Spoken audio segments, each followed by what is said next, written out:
Every week, Hillsdale College President Larry P. Arnn joins Hugh Hewitt to discuss great books, great men, and great ideas. This is the Hillsdale Dialogues, part of the Hillsdale College Podcast Network. More episodes at podcast.hillsdale.edu or wherever you find your audio.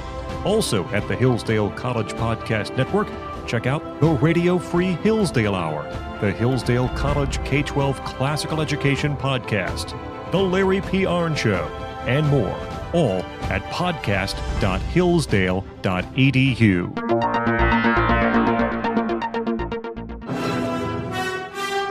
Good morning, Glory America, Bonjour, hi Canada. That music means it's the last radio hour of the week. We take a break now. Even after the conventions, even after all the politicking has begun, we take a break every week at this hour, the last hour on Friday's program, to go high and to go long. And this week I'm doing so with Professor Daniel O'Toole of Hillsdale College. He is back as we make our way through the Republic of Plato. We are using this edition, the second edition of the Republic of Plato, translated by Alan Bloom. There is both a forward and an endnote that we will get to eventually. But Dr. O'Toole, welcome back. I hope you're having a good summer, and doing so with us is part of a duty you probably didn't anticipate, but it's going very well. Thank you for your time. Professor, do you teach the summer at all, or do you do your research then?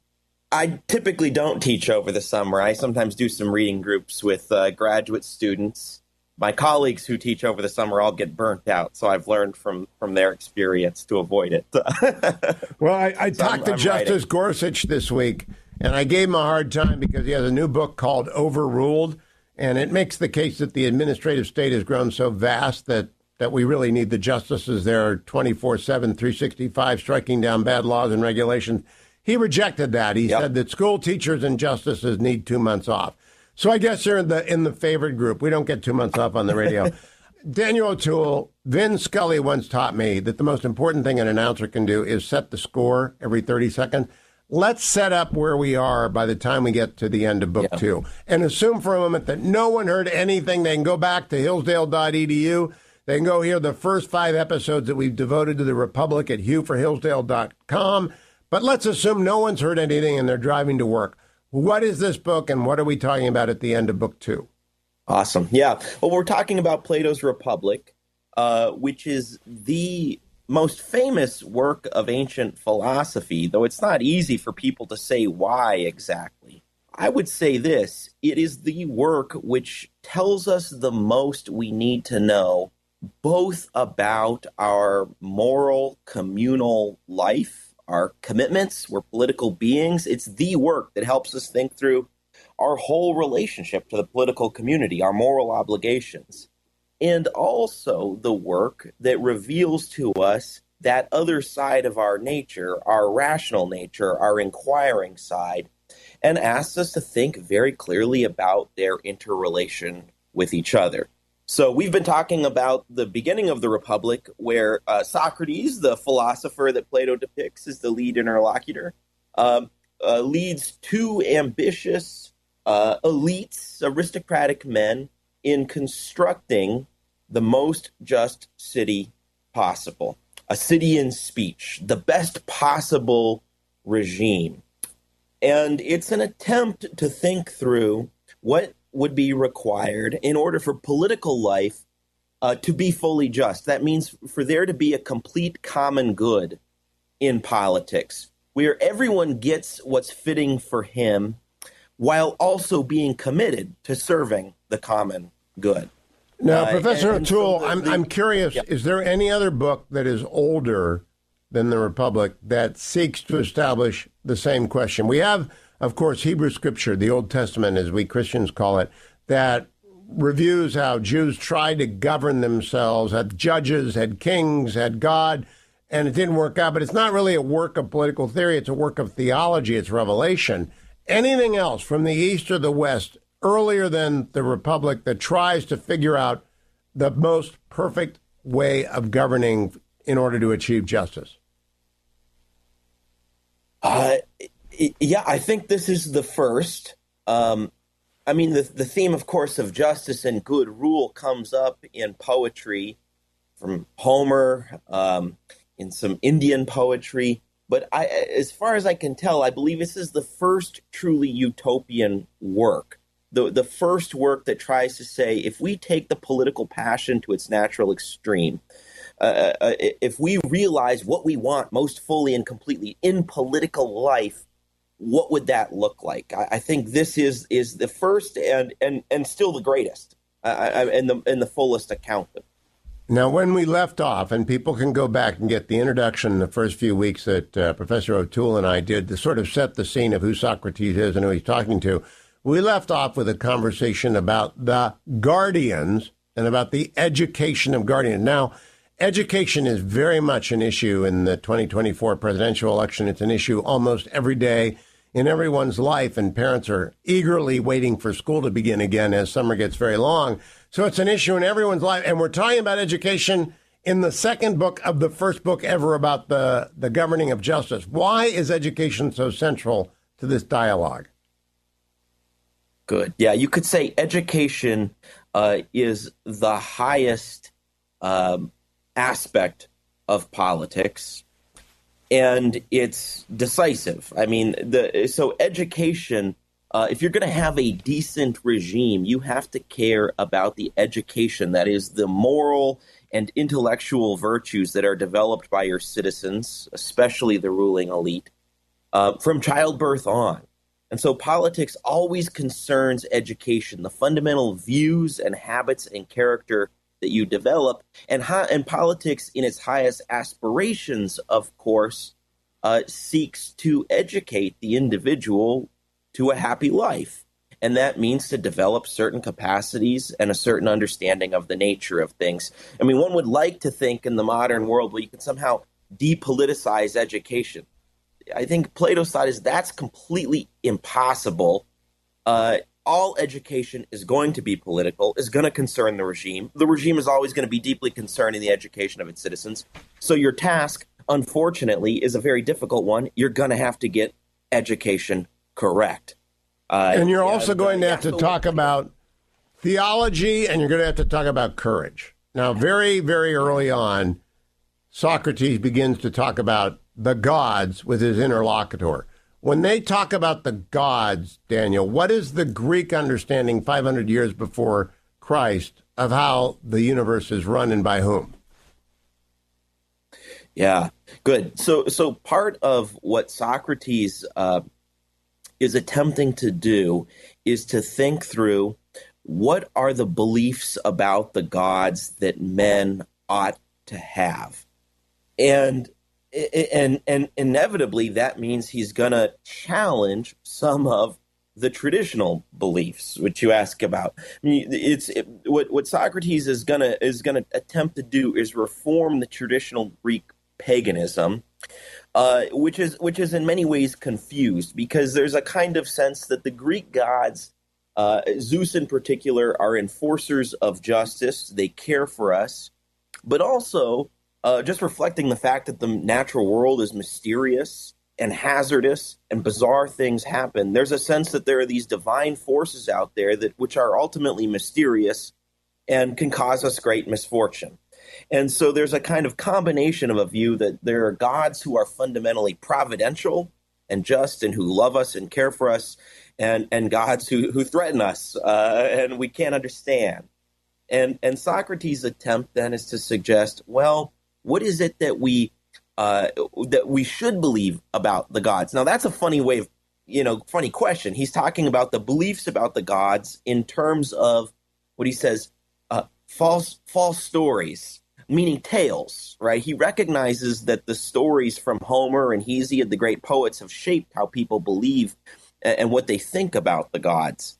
Well, he doesn't say that they're simply false, though. In fact, what it turns out he's going to attempt to do is say, well, look, we don't know the ancient things. We don't fundamentally know the origins of things. Human beings have no access, really, to the beginnings with their minds. So let's try to get as close to the truth as possible. We're going to tell tales, but we're going to liken the tales to the truth. And still you can wonder, well, are the tales then, are you telling tales for the sake of education, for moral virtue, for civic virtue, or is it for the sake of knowing the truth about the nature of the universe. If, the truth may not necessarily be conducive to healthy or decent politics. And so I want to stress, though, I spent this summer reading to a 5-year-old Greek mythology, because there's a great book at the local library full of stories of Greek mythology, and it fascinates young people. It fascinated me. It may have fascinated you as well. Yeah. Because the idea of the gods running around doing things, whether on the battlefield of Troy or the variety of things that Hercules did, always the Greek myths, and then they became the Roman myths, always fascinate the young. And stand by, because we're coming back to that with Professor O'Toole. It's no secret that Americans are more divided than ever. And it's not just over what policies will improve our great country. No, it's over whether America is great at all, whether America deserves our love. That's why Imprimis is so important. Imprimis looks at the issues of the day from a constitutional perspective, reminding citizens always of our great heritage of liberty. For more than 50 years, Imprimis has featured speeches from the smartest conservative thinkers and writers at Hillsdale events. These days, Hillsdale publishes people like Molly Hemingway, Andy Puzder, Harmeet Dillon, and Chris Rufo. Over 6.4 million American households and businesses receive Imprimis absolutely free.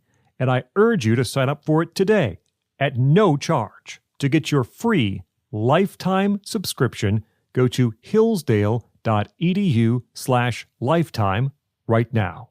Or text the word Imprimis to 71844 and we'll send you a link to sign up for your free lifetime subscription. That's IMPRIMIS to 71844.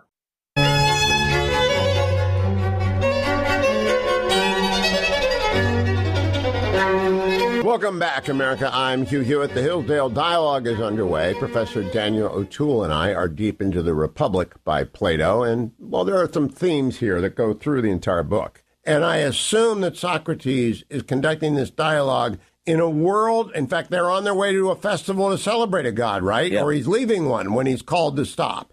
Right. Yeah, it's a world, you could say, shot through with gods and the divine, and the Greek gods are especially interesting because they're beautiful. In some sense, they are models of beauty and excellence. Now, when the stories are all told about the gods, they do a bunch of indecent and immoral things. This is part of the difficulty or the problem with simply looking up to them as models, and Socrates is going to try to make them genuine models. Yeah, I was reading to my daughter, very young, Greek myths, and was constantly like, "Am I crazy? Is this completely corrupting? And I have to keep censoring elements out of it. There's incest and all the Greek myths and stories, and all the good people get laid low." There are monsters everywhere. There are cunning gods who God is not good. The gods are not good to people often. They're jealous. They get involved. They throw curveballs. Right. They knife you. Apollo is particularly jealous. Yeah. And so on page 56 of this edition, it's line 378B. It must be that the children not be told, quote, that gods make war with gods and plot against them and have battles with them, for it isn't true, provided that those who are going to guard the city for us must consider it most shameful to be easily angry with another. So the guardians are going to be like gods, but they have to be taught what the gods aren't like. Did I get that right? That's right. Yeah. I mean, the gods are going, in some sense, to be a new and more reasonable model for human excellence. And then there's also an attempt to teach men how to think about the nature of the universe and our interaction with the gods. But the first thing, you're right, that Socrates emphasizes, the gods are not supposed to be vicious and in conflict with each other. So the gods are going to fundamentally be good. In fact, what he does is he kind of lays out two laws or rules for how to think about the gods. The first, and this follows from something that we naturally believe or want to believe, maybe in tension with other things we believe, but what we want to believe is that the gods are fundamentally good and don't cause bad things. You could say a god worth worshiping and caring about is a god that only causes and does good things fundamentally. Now, that is an important law, but it does, in a sense, limit the power of the gods. If you naturally thought, well, the gods just do everything in the universe, they cause everything, then you might say, well, why are the gods causing storms that afflict innocent people? So Socrates is now limiting their power, but limiting it toward doing what's good. Yeah. He's also pointing out that early on, children take their opinions and, quote, age has a tendency to become hard to eradicate and become unchangeable. In other words, what you pick up early when it comes to theology is what you keep forever. I don't think anyone's going to deny that, Daniel. Do you think anyone denies the truth of that? Well, I mean, if one can adopt views early on, especially theological views that one doubts or changes later. But I do think the decisive thing is the power of literature and religious teaching and the most powerful and intense stories have a massive effect on the soul in directing it and thinking about what is normal and healthy and good in life.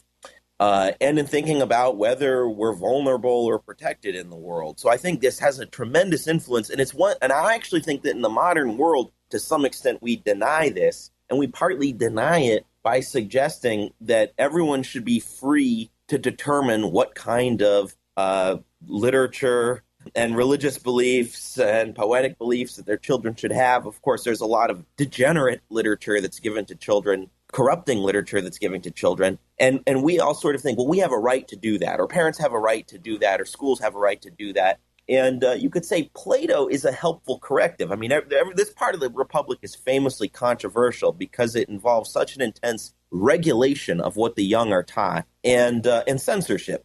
And maybe it's too extreme. It's a question we'll have to raise. And we will raise it. Don't go anywhere, America. I'll continue to talk with Professor O'Toole about censorship, about the education of the young. All things Hillsdale are at hillsdale.edu. And go to Hugh4Hillsdale.com for all of the 800-plus Hillsdale Dialogues. That's listening worth your time. Hugh4Hillsdale.com.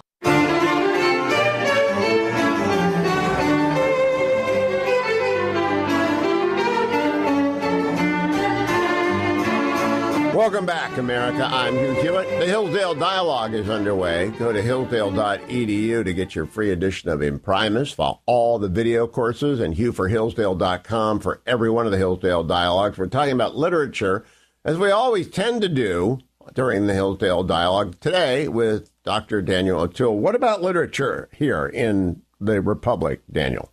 You could say what Plato is acknowledging that we often don't is how powerful literature and the stories we learn are in shaping the soul. If you believe that these things are some of the most important shapers and they can make us deep and rich individuals, then you have to admit some of it can be very good, but some of it can be incredibly dangerous. And I want to prove this to people in their cars right now. No matter what your age is, if you listen to a radio station that plays music, you're listening to one that is programmed in order to hit your ages between 16 and 25. So that I know the lyrics to Ichigo Park. It's an obscure, stupid song from a million years ago, but I know the lyrics because I heard them when I was in junior high and high school. And this is, I think, Socrates' point and Plato's point. What you put in early is very difficult to get out of someone. So that brings me to page 58, line 380b. Gods must never be the source or cause of evil. Why is that, Daniel? Why does he teach it? Why is it necessary for children to believe that? Yeah, let me say this. It's necessary for children, and then it's necessary for the whole guardian elite. In a way, he kind of moves quickly beyond educating the very young, what he's really interested in, going after the giant teachers themselves, Homer and Hesiod, as if to say, I'm going to reform the Bible. But it's necessary to believe that, I think, first of all, because, one could go about the life terrified that the gods will punish you for bad reasons, or that they'll take advantage of you. It's healthier and better in life to think, look, if I do just things, the gods are basically on my side. But I also think this. It's not just that it's healthier. I think we want to believe, and I think the Greeks always, in some sense, wanted to believe that the gods would serve the good, that they were on the side of the good fundamentally. And I think, not a coincidence that the pagan world gave way to Christianity or biblical religion, which more unambiguously promised a God who's all loving, all good, and simply righteous. Yeah, God is not the cause of all things, Plato wants children taught, but of the good. And that is essentially the Jewish and the Christian worldview, is it not, that God is the author of all that is good? Well, yeah, God's also the author of everything in the biblical view. And so there's an attempt to make sense of the apparent evils of the world as necessary for our freedom, and partly as a consequence of the fall and so forth. So you could say it's a massive and difficult question. How do you reconcile the idea that God is the cause of everything and also only the cause of what's good? So the Christian or biblical attempt has another way of dealing with the question of providence. The way Socrates puts it here, it does limit the power of the gods. And, I can say this. Now, here's where it gets tricky and difficult and even fairly radical. I think Socrates wants to push the thought as far as possible that the gods don't fundamentally interact with the human world. Because you see, the second law that he adds is that the gods, they don't lie, they don't deceive us. Now that on the surface sounds fine, like, oh yeah, right, I don't want the gods to trick us. Of course, the Greek gods are constantly tricking people. Zeus dressing up as a bull to go seduce some young maiden and so forth. But so it sounds morally decent, but then we quickly learn men who are involved in politics have to lie to their enemies. Sometimes they have to lie to their friends. Socrates is going to say very soon in Book 3, rulers have to lie. The second rule, that the gods don't deceive us and lie, is in some sense suggesting that the gods don't lie for our benefit. They're not really ruling us. And what Socrates he really kind of drives this home. He suggests, look, the gods aren't like wizards. They aren't changing. They're perfect beings. They're perfectly good. They're perfectly beautiful. That means they have no need to change. When you think that thought through, I think it leads to something like this. The gods are not needy. They're already perfect, and therefore they don't really have any desires, and therefore they're not doing much of anything, at least as we human beings can understand. And it doesn't seem then that there's much reason for the gods to care about us, to have desires connected to us and relate to us. Now that's that kind of thinking, that the gods aren't really interacting with our world, might lead to the thought that the gods aren't really providential at all. Now I have to say, Socrates doesn't spell all of that out. Yeah. Jefferson told Thomas Paine when he wanted to proclaim his atheism, no, don't do that. Don't go out there and proclaim yourself an atheist, because that you're going to limit your ability to persuade anyone of the efficacy of your political arguments if you begin by telling them there is no God. Last bit from chapter 2 is on page 61. Yeah. The gods must be understood, quote, as altogether simple and true in deed and speech, and doesn't change or deceive other by illusion, speeches, or the sending of signs, either in the waking or the dreaming. All right, you just touched on that, but I wanted to raise, that's practically impossible to get the Greeks to believe, is it? I mean, maybe philosophers understand that Greek mythology is nonsense, but everybody's raised on Homer. Everybody understands that Apollo is running around the battlefield and Athena is picking sides. How in the world does he expect this to work? Yeah, good. I mean, that in a way is the $1 million question. I mean, because part of the mystery here is, well, what is the ultimate agenda? And, my suggestion when we've talked about the purpose of the city and speech is to make it a fully just city. And that means one that is as rational as possible. And what we're going to discover that means is something like this. It's a city that is open to the rule of wisdom and the rule of philosophers, then, practically speaking. And you could say this, the ruling elite should be as rational as possible. And this is why I think that even though Socrates is portraying these myths that they're going to teach, these tales, as falsehoods, he's also suggesting we're going to try to get to as close to the truth. We're going to try to approximate the truth as much as possible. All right. So what does that mean? I think the attempt is to see, well, can we get these guardians, can we get the guardian elite to adopt a religious view which is, in some sense, truer than the Greek view? Because the Greek view is very irrational, and the gods are, interacting and with us and causing a whole host of things they don't really cause. They're actual natural causes for.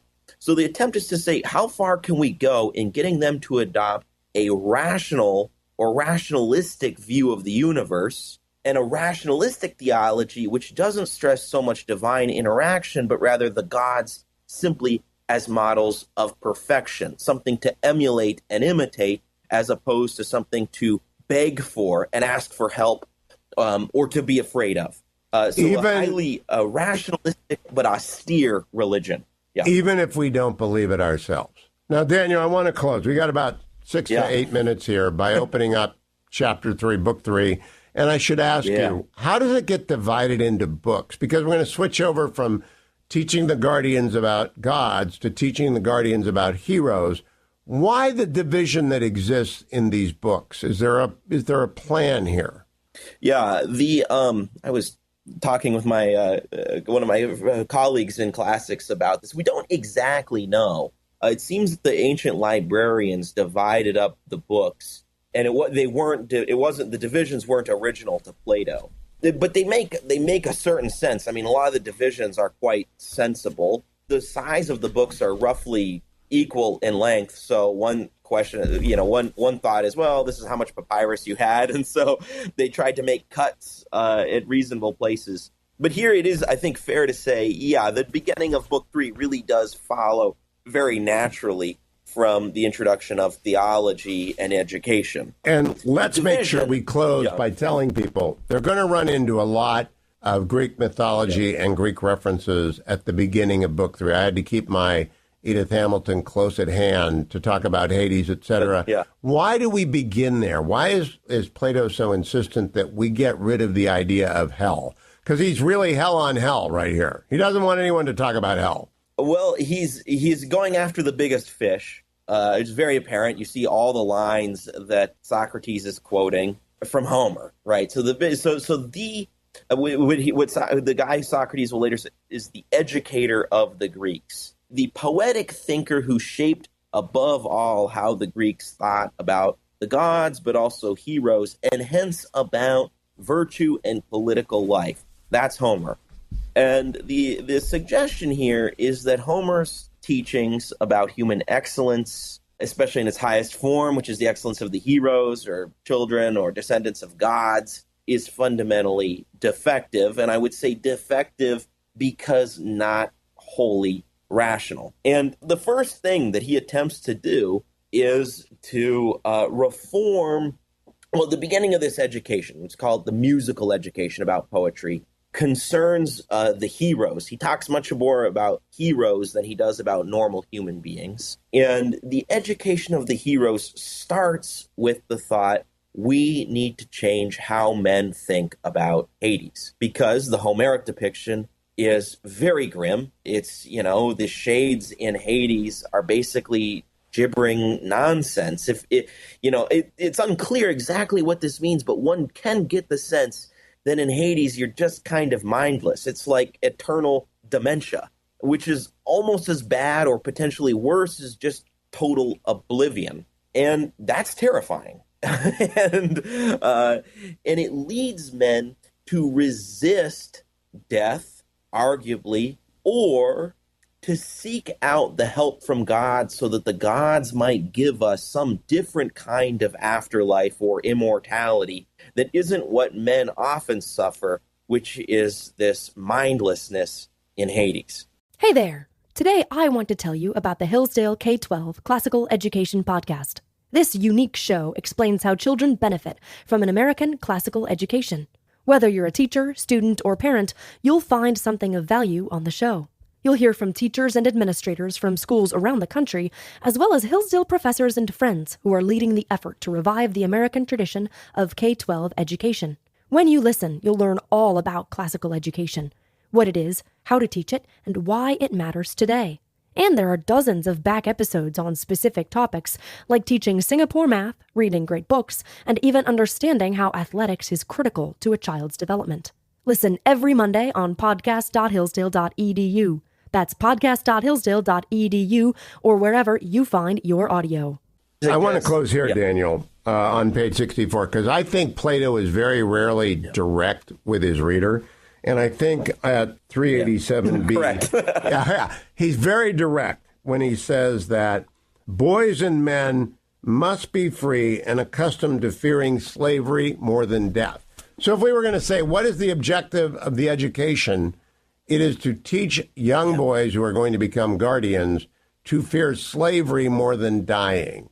Am I right that that's a pretty objective and blunt statement by Plato that is rare to find?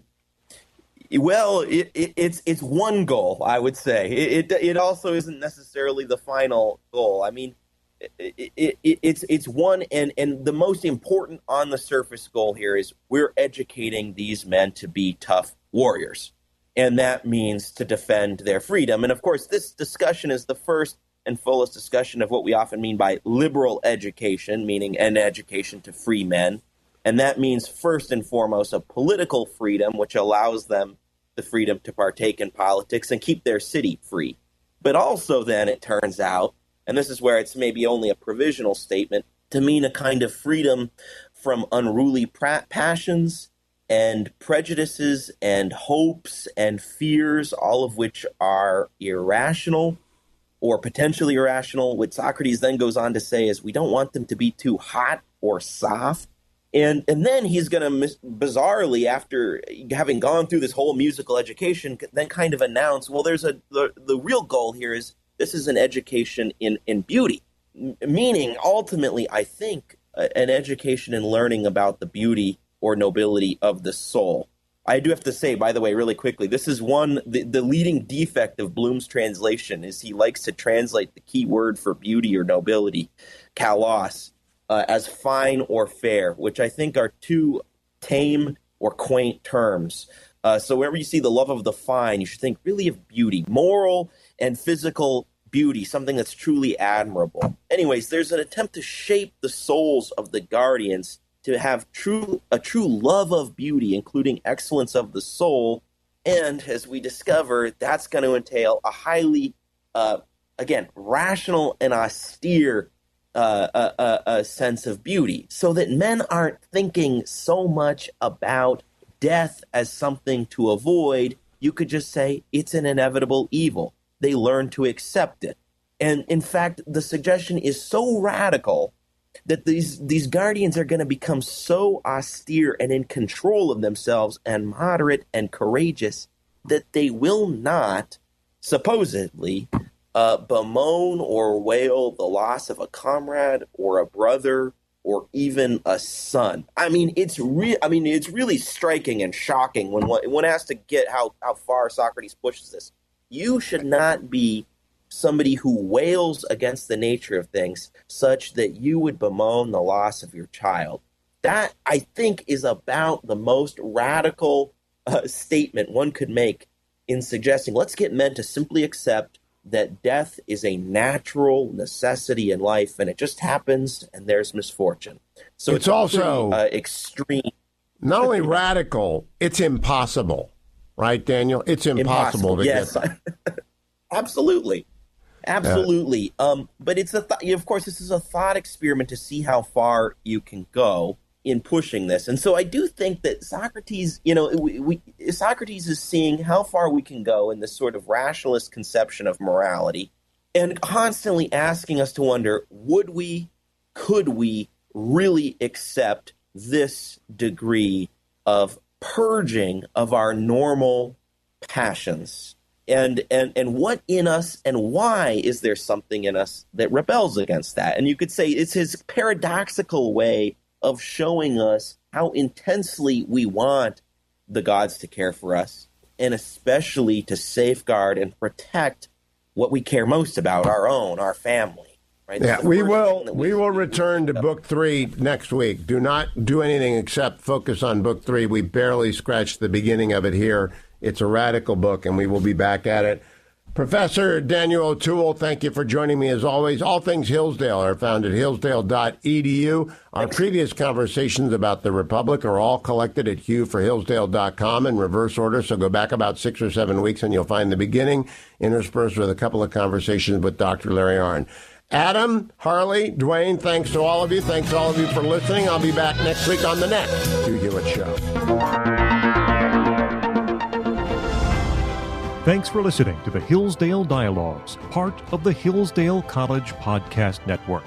More episodes at podcast.hillsdale.edu or wherever you find your audio. For more information about Hillsdale College, head to hillsdale.edu.